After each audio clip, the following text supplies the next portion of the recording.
सरकार बनने जा रही है, पर उसके बावजूद एनडीए भाजपा की जिस तरीके से हरियाणा में सरकार बनी, यही परिणाम आप झारखंड में भी देखेंगे।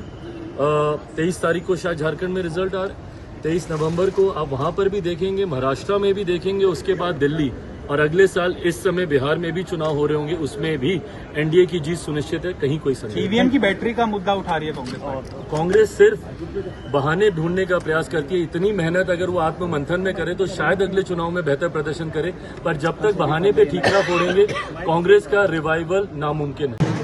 जिसका श्रेय मेरे प्रधानमंत्री जी के नेतृत्व को जाता है, आदरणीय गृह मंत्री अमित शाह जी की नीतियों को जाता है, आदरणीय जेपी नड्डा जी की संगठन क्षमता को जाता है। इसका श्रेय मुख्यमंत्री सैनी जी को जाता है, और सबसे बड़ा इसका श्रेय हरियाणा की जनता को जाता है, जिन्होंने रॉन्ग नैरेटिव का साथ नहीं दिया, जिन्होंने विपक्ष खासतौर पर कांग्रेस के द्वारा फैलाए जा रहे दुष्प्रचार का साथ ना देकर सही मायनों में उन्होंने एक ऐसी सरकार, एक ऐसे नेतृत्व का साथ देने का फैसला लिया, जिन्होंने पिछले 10 सालों में अपनी नीतियों से हरियाणा को आगे लेकर जाने का काम किया।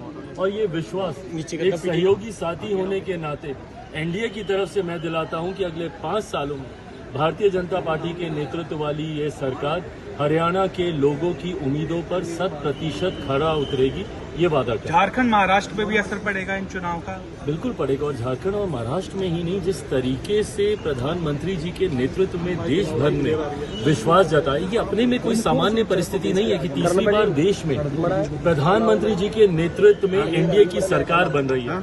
इससे पूर्व में 60 के दशक में ही हम लोगों ने देखा था, और उस वक्त परिस्थितियां इतनी विपरीत नहीं थी, पर उसके बावजूद एनडीए को इतना बड़ा बहुमत लोकसभा के चुनाव में मिला। ये प्रधानमंत्री जी के प्रति देश की जनता का विश्वास है। उसी विश्वास को हरियाणा में दोहराया गया, जहां पे तमाम राजनीतिक पंडितों के द्वारा एक तरफा